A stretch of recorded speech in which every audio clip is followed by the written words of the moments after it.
2009년 10월에 있었던 서울 중랑구에 있었던 사건인데 10대 청소년 가족 첨부 방화 살인 사건이에요. 자, 2009년 10월에 새벽 5시쯤에 중랑구의 다세대 주택 반지하 방에서 불이 나고요. 현장에 가보니 엄마와 딸이 많이 이제 다쳐 있고 병원으로 옮겼는데 3, 4일 만에 모두 사망을 해요. 그런데 내 가족, 일가족이었는데 아버지는 사건 당일에 잠시 집을 비워서 그나마 화를 면할 수 있었고 또 아들이 있었죠. 근데 나중에 경찰 조사에서 확인해 보니 유류에 의한 화재로 밝혀졌어요. 방화 가능성에 무게를 두고 수사를 합니다. 그리고 이후 방화범을 잡게 되면서부터 충격적 사실이 밝혀지게 돼요. 불을 낸 사람은 15살의 B군이라는 동네 아이였고요.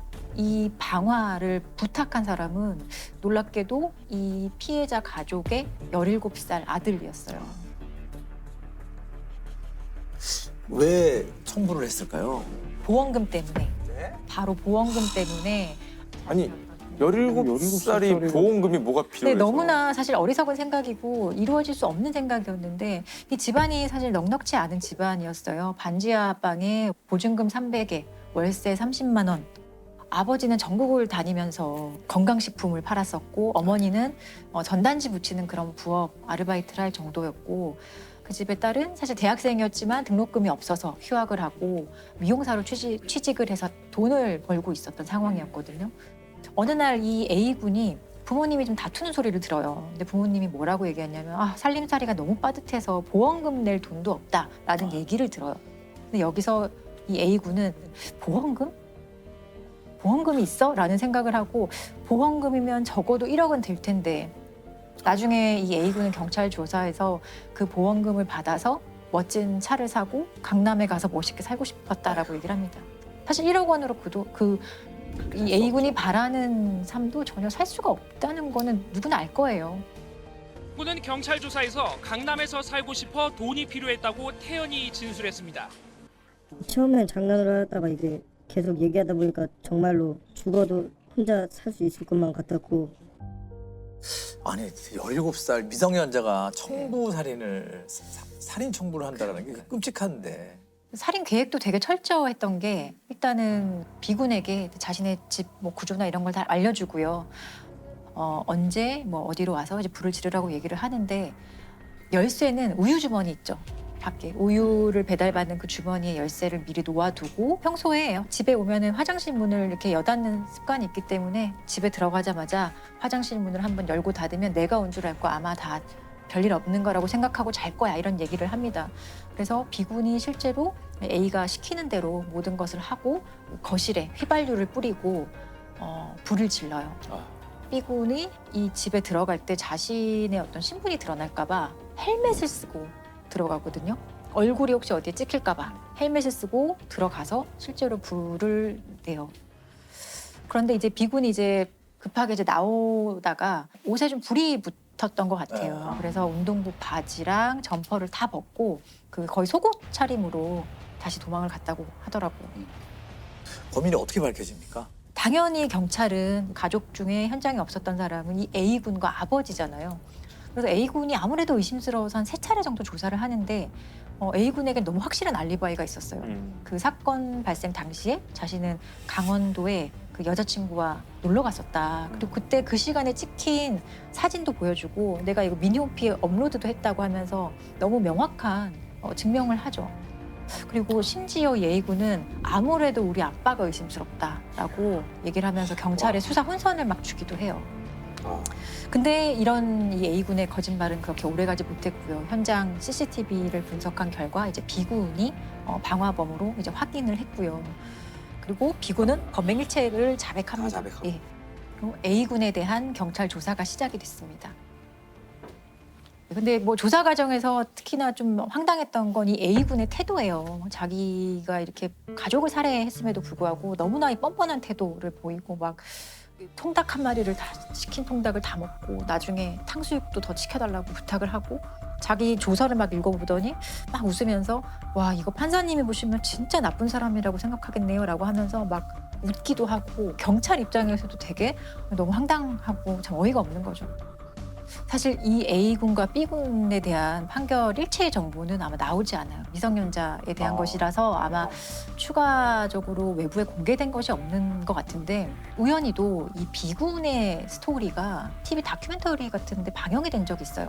13년형을 선고받고 지금 소년교도소에 복역 중이다라고 얘기를 하는데 공범이 원래 같이 동네 선후배였는데 그 형이 저희 집에서도 막 자주 자고 그랬었는데 네가 안 하면 형이 이제 할머니 뭐 죽여버리면 끝이야 막 하면서 하니까 그래서 밝혀졌네요. 예, 13년형을 선고받았는데 A군은 얼마만큼의 형을 선고받았는지는 전혀 확인이 안 되거든요. 근데 추측을 하건대 일단 이 사건은 A군의 어떤 방화 살인 교사로 시작된 범죄이기 때문에 정범이라고 할 수 있는 이 B군과 동일한 형을 받았거나 아니면 13년형보다는 최소 높은 형을 선고받지 않았을까라고 추정할 수만 있습니다.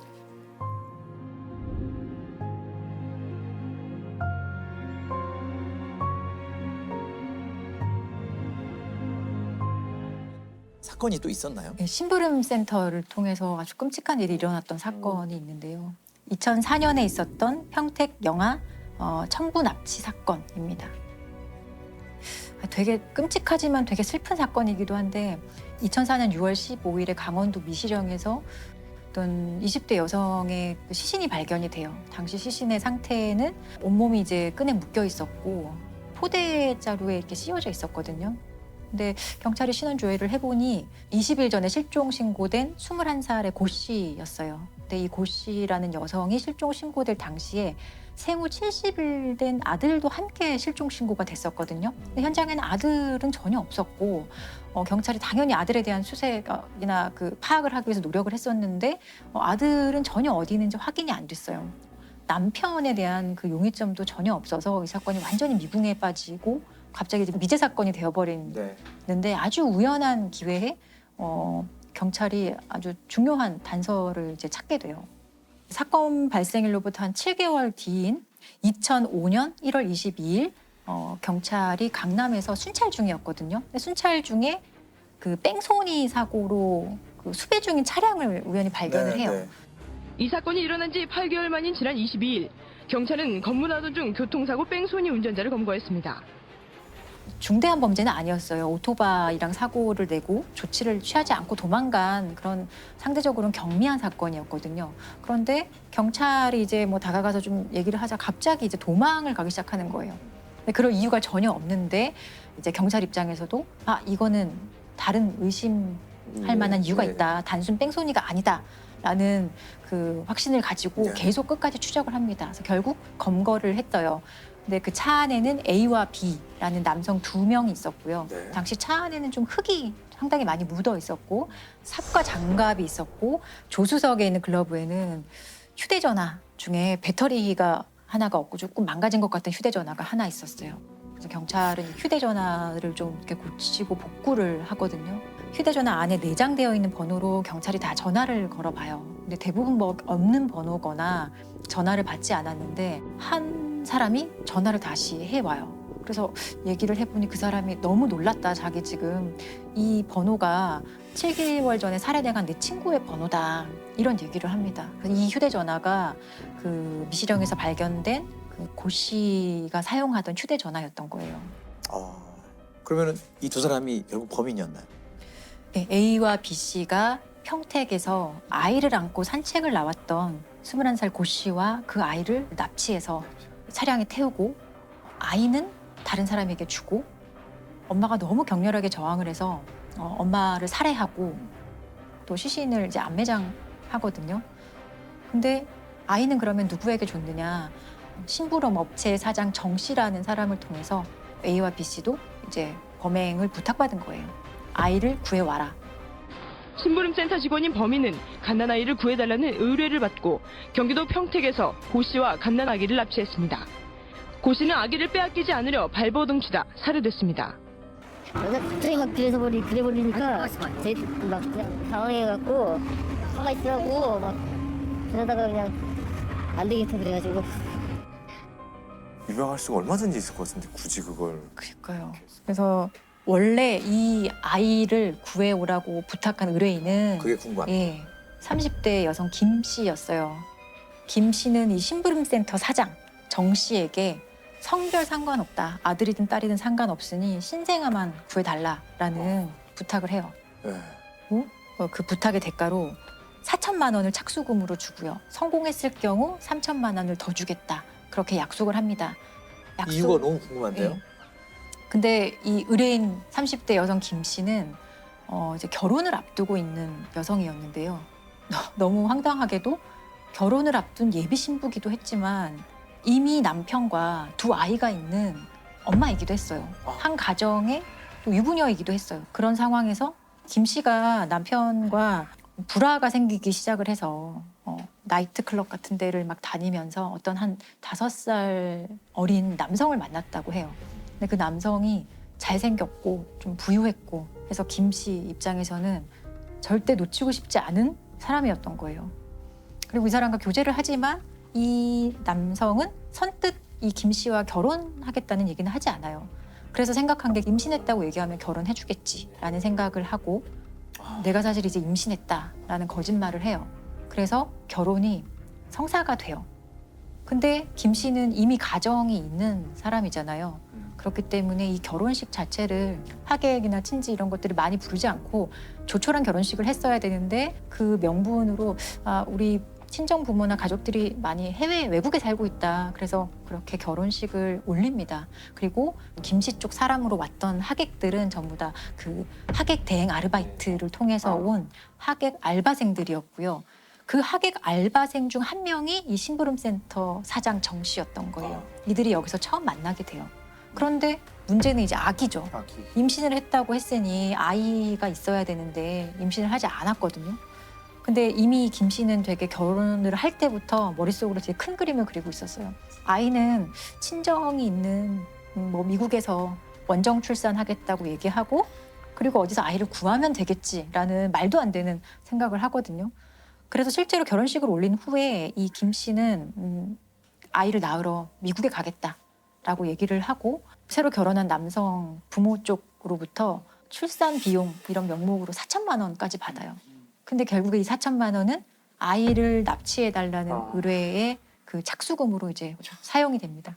근데 이 신생아를 구하는 게 정말 쉬운 일이 아니잖아요. 네네. 그래서 실제로 이 심부름센터 사장 정 씨가 보육원도 돌아다녀보고 근데 저 이 부분이 되게 끔찍한데 병원 신생아실도 막 아이를 납치하려고 막 왔다 갔다 했다는 거예요. 아이를 훔치려고? 네. 들어갈 수가 있나요? 왜 그러니까 좀 경비가 삼엄하니까 다 실패를 했던 거예요. 아. 근데 이런 시도를 했다는 것 자체가 저 너무 무서웠거든요.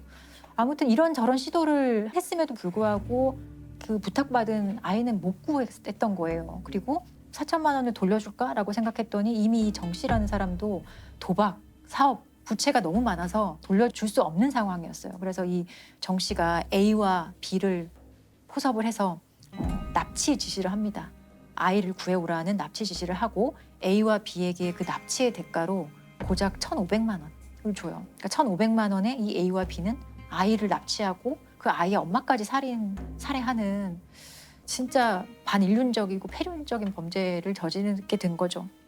자, 궁금한 거는 그 아기의 생사 여부가 아이는 무사히 잘 크고 있었다고 해요. 김 씨 여성과 새로 결혼한 그 남성 사이의 아이로 둔갑이 되어서 아이는 무사히 친아빠의 품으로 돌아갔다고는 하지만 너무 끔찍하고 되게 너무 슬퍼서. 예. 동건왕과 결혼을 하기 위해 임신을 했다고 속인 김 씨는 아기가 필요했습니다. 그래요? 맞아요? 나는 이렇게 될지 몰랐어요. 못 키우는 아기를 낳아서 키울 수가 없는 그런 아이를 원했던 건데 이런 거를 원했던 건 아니에요. 사실 한 번에 세 가정을 지금 무너뜨린 그럼요. 거잖아요. 예. 그 죽은 엄마도 너무 안 됐고 또 이 김 씨에게 속은 다른 가족들도 그렇죠. 양쪽 다. 김 씨 남편도 황당할 것 같아요. 김 씨 친자식들 있지 않습니까? 남편과 친자식은 갑자기 엄마가 살인 교사범이 그리고 속아서 결혼한 이 남성은 얼마나 황당하겠어요. 이거는 한 사람을 살해한 거 이상의 처벌이 네. 있어야 될 것 같다는 생각이 들거든요. 근데 결국에 이제 살인을 직접 하고 아이 납치하고 이런 정범들인 A와 B 씨는 무기징역이 선고가 됐거든요. 근데 정작 이 사건의 모든 원흉이라고 할 수 있는 이 김 씨 여성과 심부름센터 사장 정 씨는 5년밖에 선고를 못 받았어요. 왜냐? 살인에 대해서는 앞에 사건과 너무 다른데요. 예, 살인에 대해서는 죽이라는 계획은 아, 난 하지 않았으니까. 정범들은 사실 교사한 것 이상으로 범행을 실행했기 때문에 원칙적으로는 그 이상의 범죄에 대해서는 책임을 안 져요. 다만 그 이상의 범죄에 대해서도 예견 가능성이 있었거나 조금의 과실이 있었다면은 처벌을 받는데 이건 완전히 네. 다른 사람에 대한 살인이기 때문에 징역 5년만 선고를 받았습니다. 그래서 판사가 선고를 하면서 외양만의 행복을 쫓는 가치관이 전도된 여자와 돈이면 무엇이든지 한다는 인간성이 마비된 남자의 비극적 만남이 아기를 출산한 기쁨으로 가득한 한 평범하고 행복한 가정의 어머니와 아이를 영원히 갈라놓는 폐륜적 납치와 살인을 불러왔다라고 좀 이 부분을 밝힙니다. 강하게 밝힙니다. 피고들이 다 보면 결국 돈이에요. 네. 이 김 씨도 결국은 돈 때문에 그 집에 시집 가고 싶었던 거고, 그리고 이 심부름센터의 이 두 사람도 돈이고, 다 돈이네요. 돈만 주면 어떤 뭐 강력 범죄, 뭐 아주 반사회적인 범죄도 선뜻한다라는 그런 생각이 좀 만연하기 전에 이런 식의 범죄가 잘 일어나지 않게끔 그런 좀 법률적인 정비도 있어야 되겠고 우리의 어떤 의식 구조도 좀 변화할 필요가 있을 것 같습니다.